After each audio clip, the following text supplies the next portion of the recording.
जय श्री कृष्णा। राधे राधे।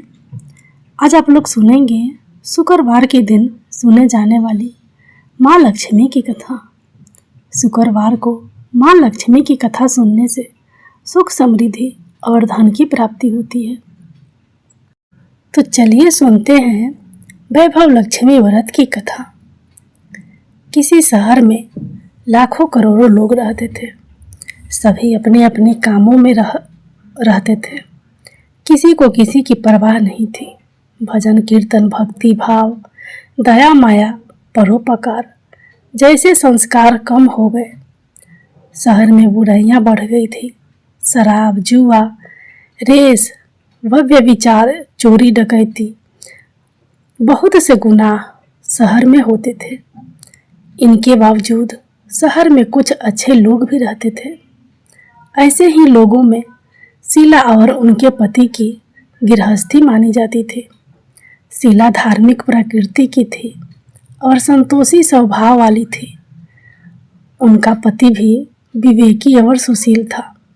शीला और उसका पति कभी किसी की बुराई नहीं करते और प्रभु भजन में अच्छी तरह समय व्यतीत कर रहे थे। शहर के लोग उनकी गृहस्थी की सराहना करते थे।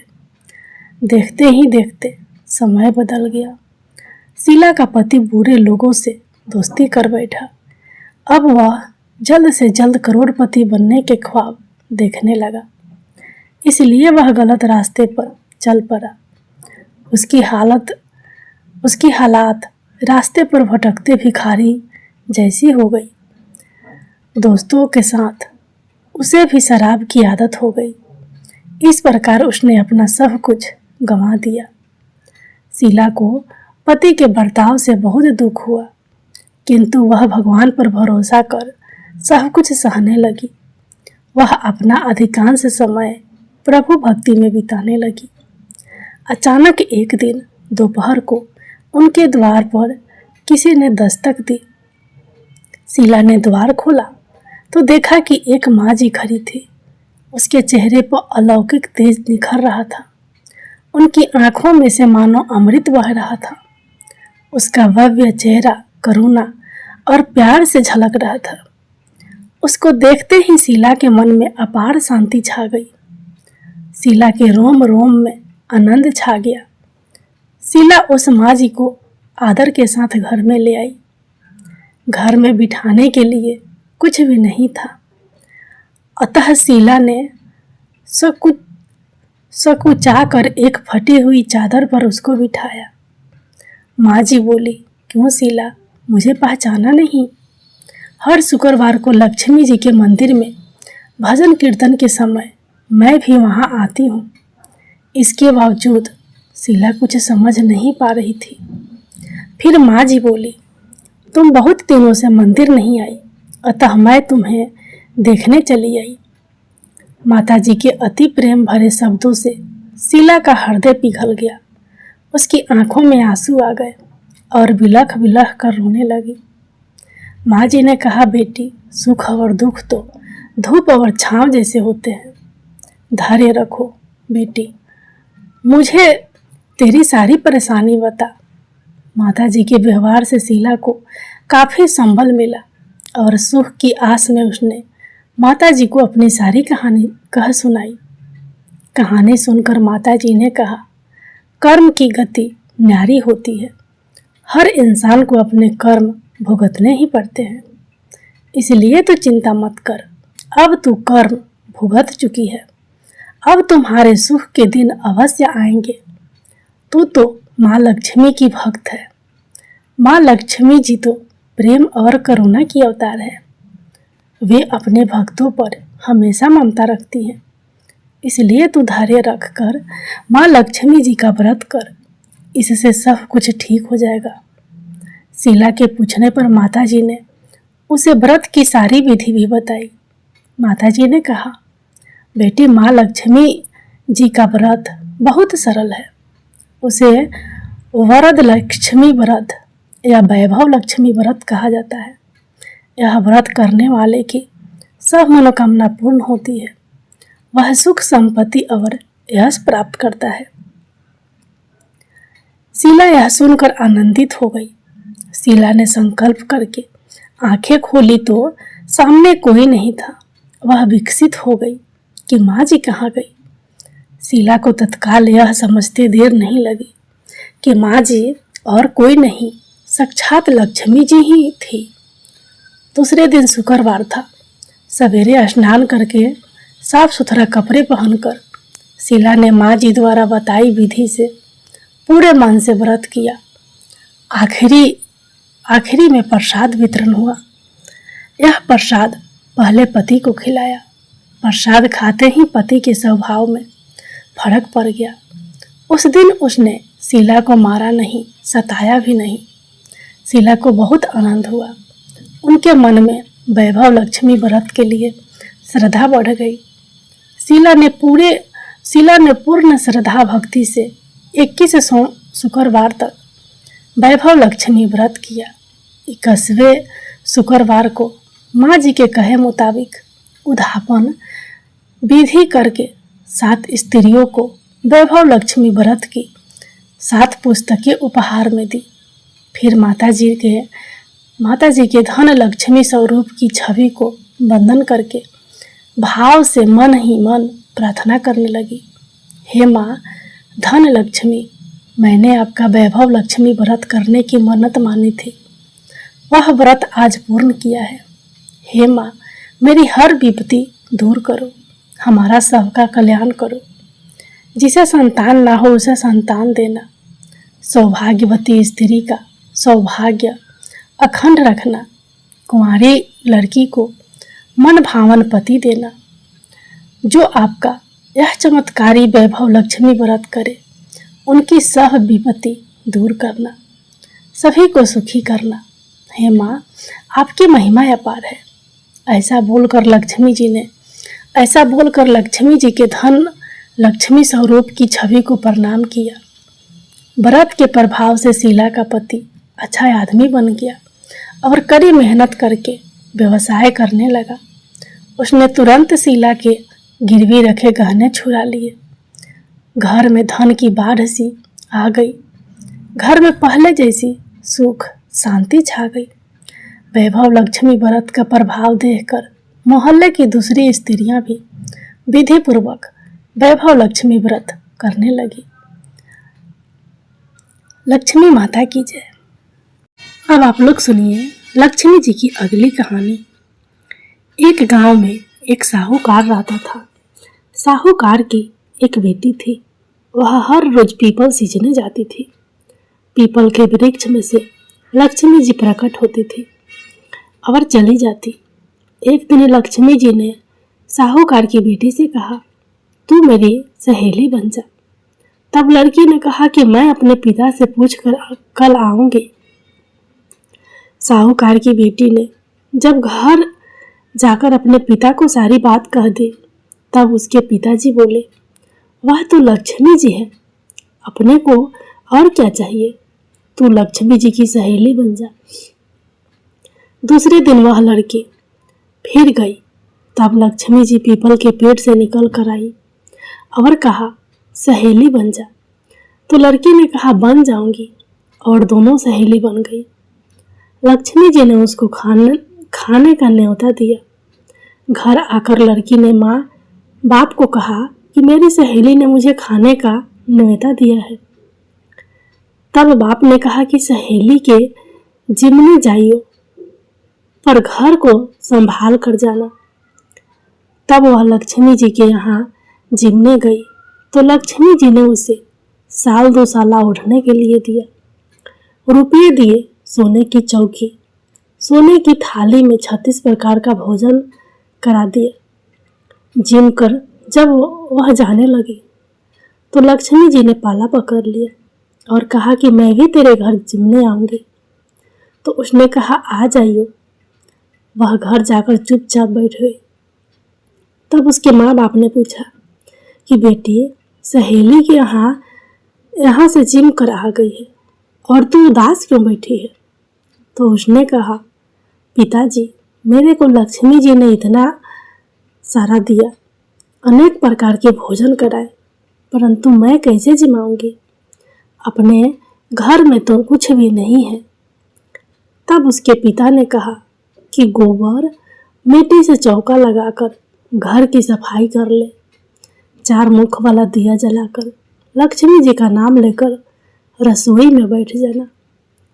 लड़की सफाई करके लड्डू लेकर बैठ गई। उसी समय एक रानी नहा रही थी। उसका नौलाखा हार चील उठा कर ले गई और उसके घर वह नौलाखा हार डाल गई और उसका लड्डू ले गई। बाद में वह हार को तोड़कर बाजार में गई और सामान लाने लगी तो सुनार ने पूछा कि क्या चाहिए। तब उसने कहा कि सोने की चौकी, सोने की थाल, साल दुसाला दे दो, मोहर दे दे और सामग्री दे दे, 36 प्रकार का भोजन हो जाए, इतना सामान दे दे। सारी चीज़ें लेकर बहुत तैयारी करी और रसोई बनाई। तब गणेश जी से कहा कि लक्ष्मी जी को बुलाओ। आगे आगे गणेश जी और पीछे पीछे लक्ष्मी जी आई। उसने फिर चौकी डाल दी और कहा, सहेली चौकी पर बैठ जा।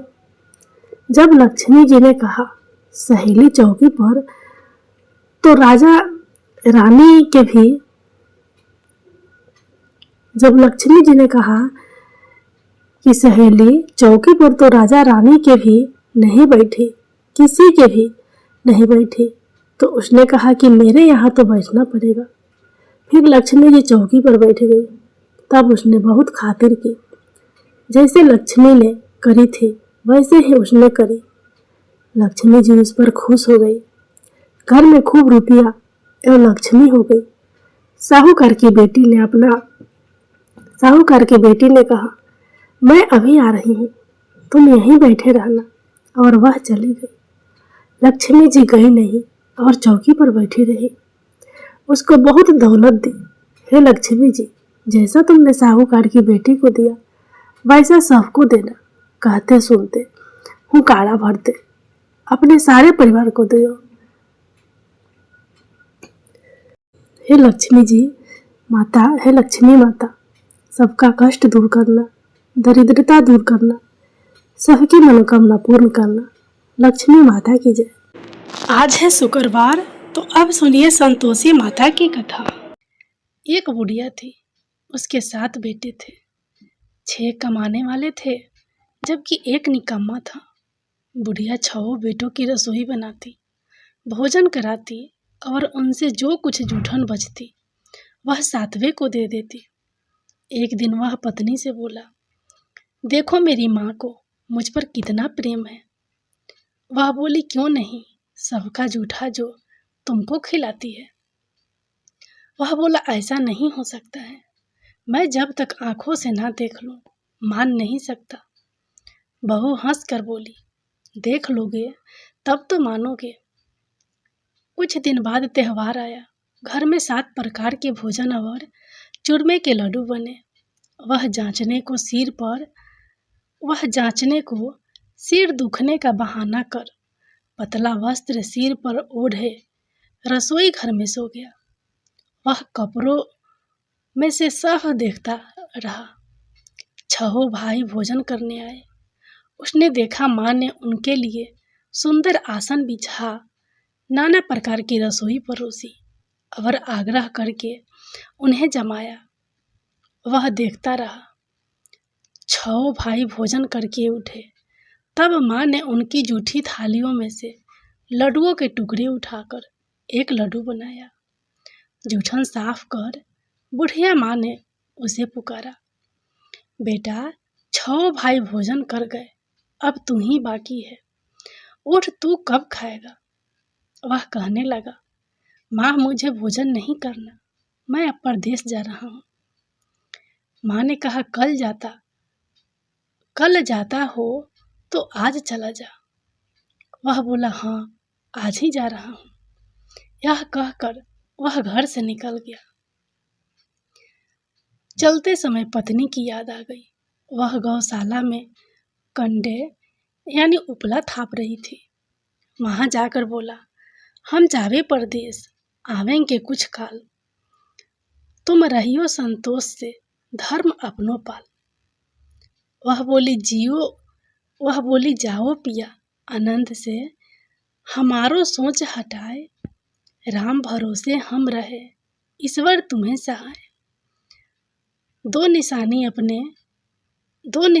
आपन देख, धरू में धीर, सूही मती हमारी, बिसारियो रखियो मन गंभीर।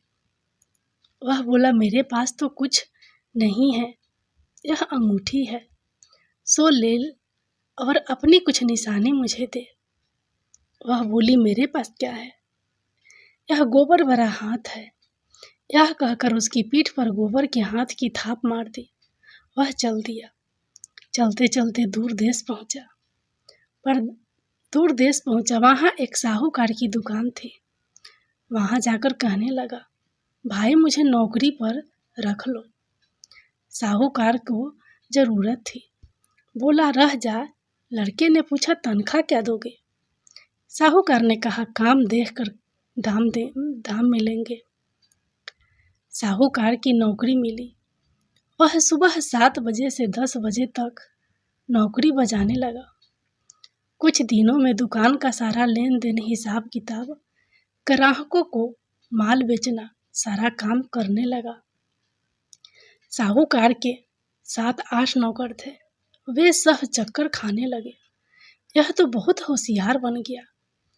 सेठ ने भी काम देखा और 3 महीने में ही उसे आधे मुनाफे का हिस्सेदार बना लिया। वह कुछ वर्ष में ही नामी सेठ बन गया और मालिक सारा कारोबार उस पर छोड़कर चला गया। इधर उसकी पत्नी को सास ससुर दुख देने लगे। सारी गृहस्थी का काम करा के उसे लकड़ी लेने जंगल में भेजते। इस बीच घर के आटे से जो भूसी निकलती उसकी रोटी बनाकर रख दी जाती और फूटे नारियल की नारेली में पानी। एक दिन वह लकड़ी लेने जा रही थी। रास्ते में बहुत सी स्त्रियां संतोषी माता का व्रत करती दिखाई दी। वह वहां खड़ी होकर कथा सुनने लगी और पूछा, बहनों तुम किस देवता का व्रत करती हो और उसके करने से क्या फल मिलता है? यदि तुम इस व्रत का विधान मुझे समझाकर कहोगे तो मैं तुम्हारा बड़ा एहसान मानूंगी। तब उनमें से एक स्त्री बोली, सुनो, यह संतोषी माता का व्रत है। इसके करने से निर्धनता, दरिद्रता का नाश होता है और जो कुछ मन में कामना हो सब संतोषी माता की कृपा से पूरी होती है। तब उसने उससे व्रत की विधि पूछी। वह भक्तिनी स्त्री बोली, 1.25 आने का गुड़ चना लेना, इच्छा हो तो 5.25 आने का लेना, या 1.25 रुपया का भी सहूलियत के अनुसार लाना। बिना परेशानी और श्रद्धा व प्रेम से जितना भी बन पड़े सवैया लेना। प्रत्येक शुक्रवार को निराहार रहकर कथा सुनना। इसके बीच कर्म टूटे नहीं, लगातार नियम पालन करना। सुनने वाला कोई ना मिले तो घी का दीपक जला उसके आगे या जल के पात्र को सामने रखकर कथा कहना। जब कार्य सिद्ध ना हो नियम का पालन करना और कार्य सिद्ध हो जाने पर व्रत का उद्यापन करना। 3 मास में माता फल पूरा करती है। यदि किसी के ग्रह खोटे भी हो तो भी माता वर्ष भर में कार्य सिद्ध करती है। फल सिद्ध होने पर उद्यापन करना चाहिए, बीच में नहीं। उद्यापन में 2.5 सेर आटे का खाजा तथा इसी परिणाम से खीर तथा चने का साग करना। 8 लड़कों को भोजन कराना। जहाँ तक मिले देवर जेठ भाई बंधु के हो, ना मिले तो रिश्तेदारों और पास पड़ोसियों को बुलाना। उन्हें भोजन करा यथाशक्ति दक्षिणा दे। माता का नियम पूरा करना। उस दिन घर में खटाई न खाना। यह सुन बुढ़िया के लड़के की बहू चल दी।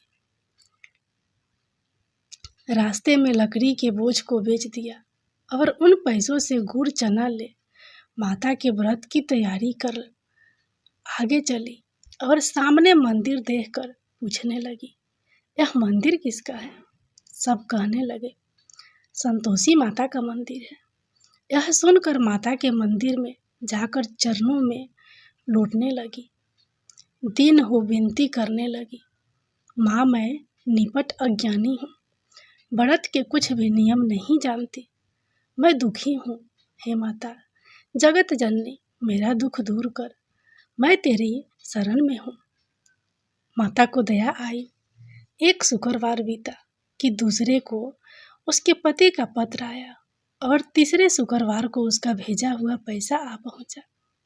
यह देख जेठ जेठानी मुंह सिकोड़ने लगे, लड़के ताने देने लगे, काकी के पास पत्र आने लगे, रुपया आने लगा, अब तो काकी की खातिर बढ़ेगी। बेचारी सरलता से कहती, भैया कागज आवे रुपया आवे, हम सबके लिए अच्छा है।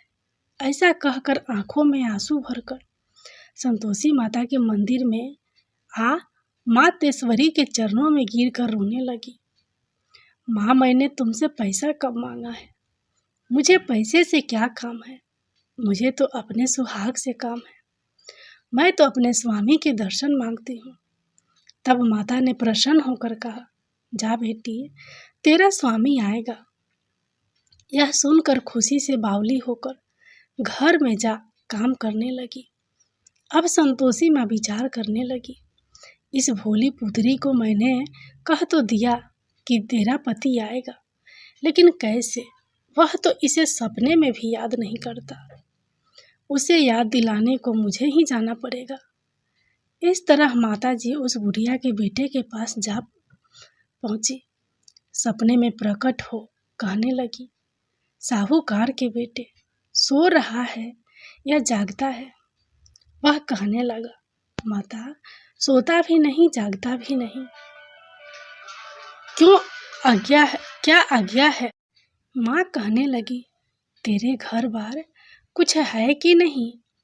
वह बोला, मेरे पास सब कुछ है, माँ बाप है, बहू है, क्या कमी है? माँ बोली, भोले पुत्र तेरी बहू घोर कष्ट उठा रही है, तेरे माँ बाप उसे परेशानी दे रहे हैं, वह तेरे लिए तरस रही है, तो उसकी सुध ले। वह बोला, हाँ माताजी यह तो मालूम है, परंतु जाऊं तो कैसे? परदेश की बात है, लेन देन का कोई हिसाब नहीं, कोई जाने का रास्ता नहीं आता, कैसे चला जाऊं? माँ कहने लगी, मेरी बात मान, सवेरे नहा धोकर संतोषी माता का नाम ले, घी का दीपक जला, दंडवत कर दुकान पर जा बैठ, देखते देखते सारा लेन देन चुक जाएगा, जमा का माल बिक जाएगा, सांझ होते होते धन का भारी ढेर लग जाएगा। अब बूढ़े की बात मानकर वह नहा धोकर संतोषी माता को दंडवत घी का दीपक जला दुकान पर जा बैठा। थोड़ी देर में देने वाले रुपया लाने लगे, लेने वाले हिसाब लेने लगे। कोठे में भरे सामान के खरीदार नगद दाम दे सौदा करने लगे। शाम तक धन का भारी ढेर लग गया। मन में माता का नाम ले, चमत्कार देख प्रसन्न हो घर ले जाने के वास्ते गहना कपड़ा सामान खरीदने लगा। यहाँ काम से निपट तुरंत घर को रवाना हुआ। उधर उसकी पत्नी जंगल में लकड़ी लेने जाती है। लौटते वक्त माता जी के मंदिर में विश्राम करती है। वह तो उसके प्रतिदिन रुकने का जो स्थान ठहरा। धूल उड़ती देख वह माता से पूछती है, हे माता यह धूल कैसे उड़ रही है? माता कहती है, हे पुत्री तेरा पति आ रहा है, अब तू ऐसा कर, लकड़ियों के 3 बोझ बना ले, एक नदी के किनारे रख और दूसरा मेरे मंदिर पर, वह तीसरा अपने सिर पर।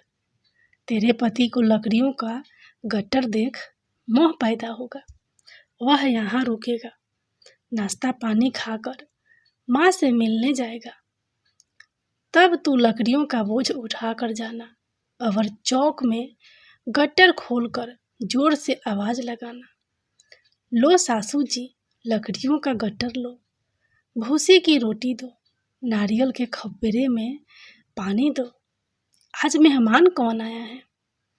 माता जी से बहुत अच्छा कहकर वह प्रसन्न मन से लकड़ियों के 3 गट्टर बनाई, एक नदी के किनारे पर और एक माता जी के मंदिर पर रखा। इतने में मुसाफिर आ पहुंचा। सूखी लकड़ी देख उसकी इच्छा उत्पन्न हुई कि हम यहीं पर विश्राम करें और भोजन बनाकर खा पीकर गांव जाए।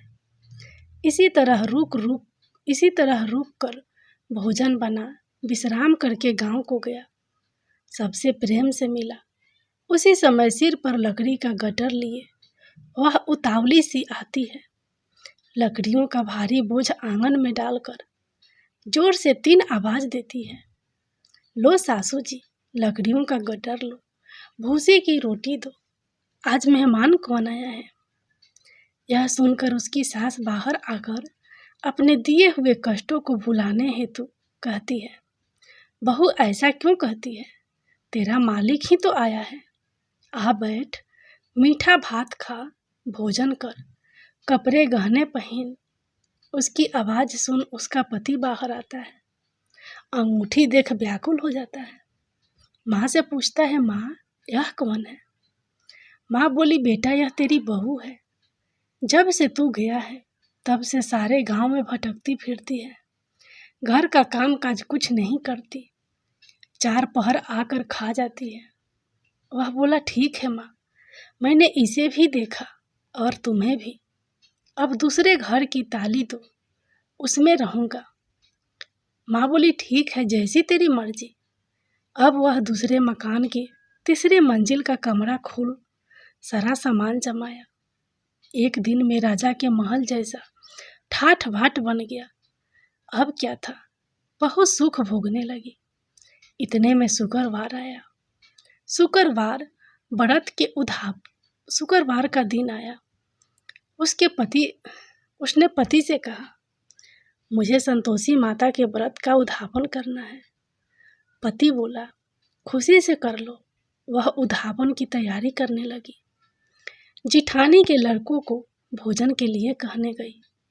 उन्होंने मंजूर किया, परंतु पीछे से जेठानी ने अपने बच्चों को सिखा दिया, देखो भोजन के समय खटाई मांगना, जिससे उसका उद्यापन पूरा ना हो। लड़के जिमने आए, खीर खाना पेट भर खाया, परंतु बाद में खाते ही कहने लगे, हमें खटाई दो, खीर खाना हमको नहीं भाता, देखकर अरुचि होती है। वह कहने लगी, खटाई किसी को नहीं दी जाएगी, यह तो संतोषी माता का प्रसाद है। लड़के उठ खड़े हुए, बोले, पैसा लाओ। भोली बहू कुछ जानती नहीं थी, उन्हें पैसे दे दिए। लड़के उसी समय हट करके इमली खटाई ले खाने लगे। यह देखकर बहू पर माताजी ने कोप किया। राजा के दूत उसके पति को पकड़कर ले गए। जेठ जेठानी मन माने वचन कहने लगे, लूट लूट कर धन इकट्ठा कर लाया है, अब सब मालूम पड़ जाएगा, जब जेल की मार खाएगा। बहू से यह सहन नहीं हुए। रोती हुई माता जी के मंदिर गई, कहने लगी, हे माता, तुमने क्या किया।